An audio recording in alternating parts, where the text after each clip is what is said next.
Assalamualaikum warahmatullahi wabarakatuh.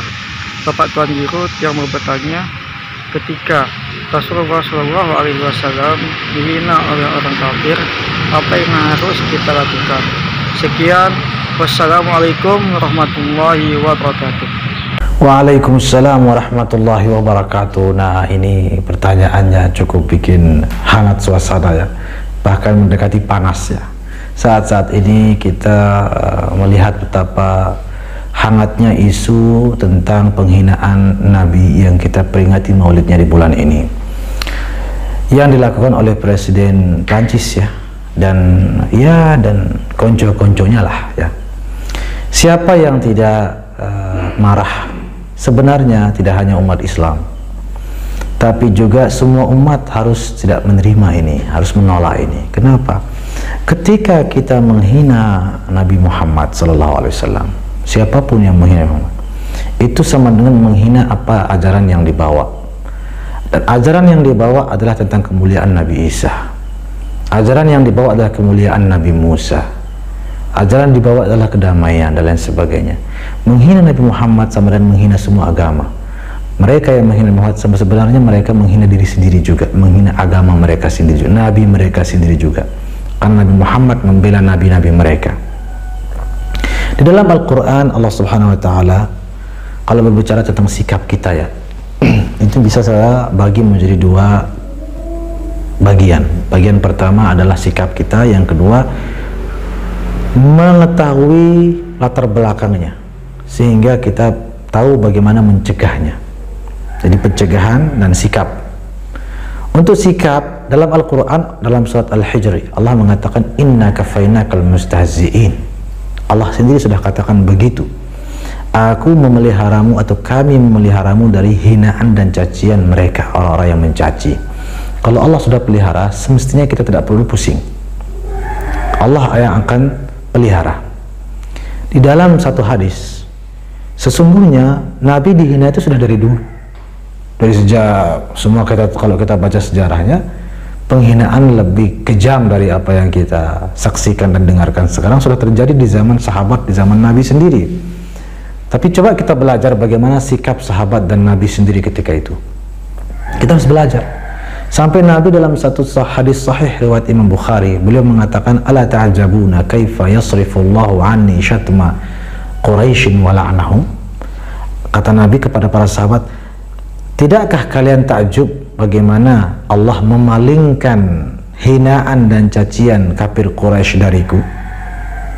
Sahabat bingung, bagaimana coba caranya Allah memalingkan cacian dan hinaan kaum Quraisy? Nabi mengatakan, yashtumuna mudhammaman wa yal'anuna mudhammaman wa ana Muhammadun. Mereka mencela orang yang tercela, entah siapa. Mereka menghina orang yang terhina, sementara aku adalah Muhammad. Muhammad artinya yang terpuji.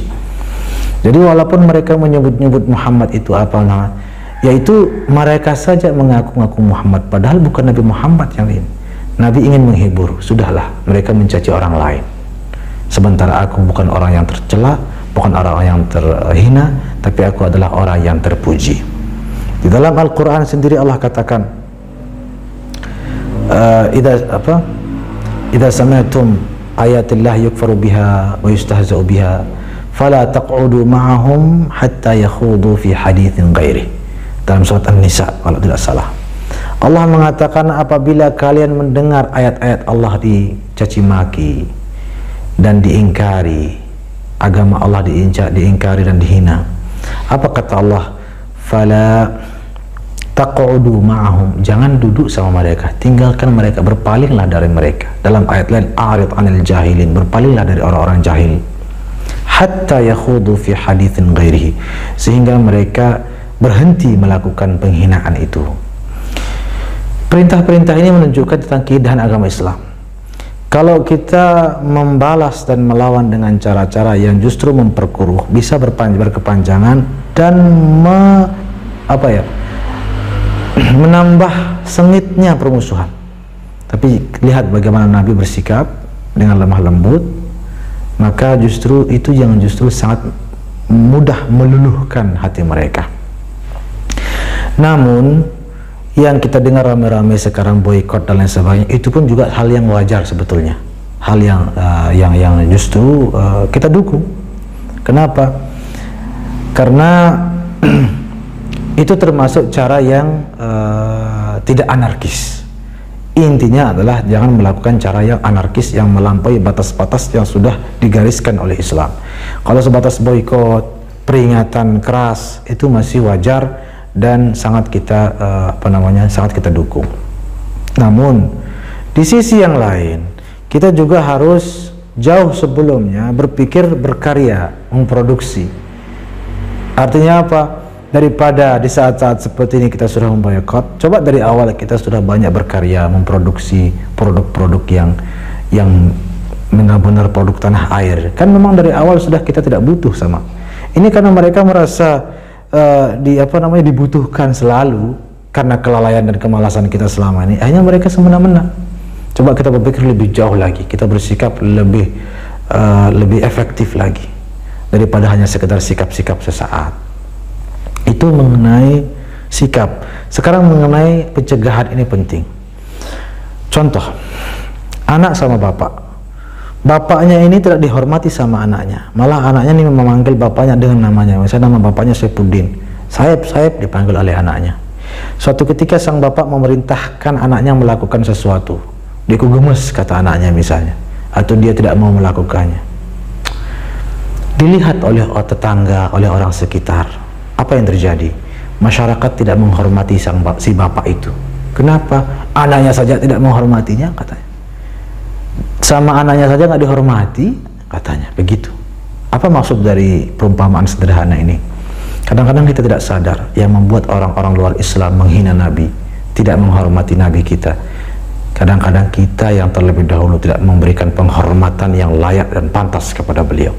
Selama ini apakah kita jalankan sunnah beliau? Selama ini apakah kita sudah menggaungkan kekaguman kita kepada beliau? Apakah selama ini kita telah mentaati perintah-perintah beliau dan menjauhi larangan-larangan beliau? Apakah selama ini kita menghormati beliau dengan penghormatan yang sebenar-benarnya? Coba kita introspeksi diri juga. Jangan-jangan itu yang dilihat oleh orang luar sana. Jadi mereka dengan mudah menghina Nabi. Kenapa? Umatnya saja tidak menghormatinya, katanya. Nah, seperti itu juga perlu jadi renungan kita bersama. Sambil kita berdoa, Allah Subhanahu wa taala sudah berjanji, inna kafainakal mustahzi'in. Soal bagaimana nasib mereka mau di dunia ataupun di akhirat, sudah jelas Allah yang akan menghabisi mereka. Sikap kita yang paling penting harus yang tepat, yang tidak melampaui batas, dan bagaimana kita berpikir agar tidak terjadi hal-hal itu di kemudian hari. Mari kita bangkitkan produk dalam negeri, ya. Kita buat mereka bahwa kita tidak butuh lagi sama mereka, sama produk-produk mereka, dan kita buat mereka menghormati agama kita, Nabi kita, karena kita sendiri menunjukkan kepada mereka bahwa betapa kita menghormati agama kita. Sebagai penutup, saya ingin membacakan satu syair yang digubah oleh para ulama kita.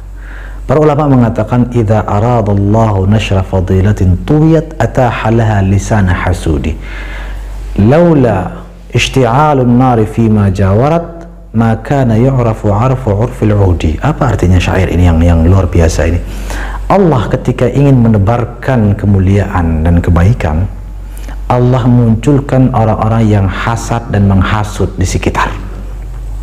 Jadi ketika Allah ingin memunculkan kemuliaan sesuatu, Allah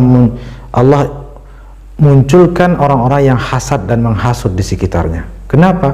Laula ishti'alun nari fima jawarat ma kana yu'rafu 'arfu 'urfil 'udi. Seumpama dupa atau menyan, bagaimana agar semerbak harumnya, wanginya itu tersebar kemana-mana, harus dibakar dulu. Jadi ketika Islam ini, umat Islam mengalami semacam pembakaran seperti sekarang ini, itu justru tanda Allah ingin menunjukkan keagungan dan kemuliaan Islam. Kita optimis, insya Allah ini bertanda baik, Islam akan semakin jaya dan musuh-musuh Islam akan semakin tenggelam. Amin ya Allah ya Rabbal Alamin.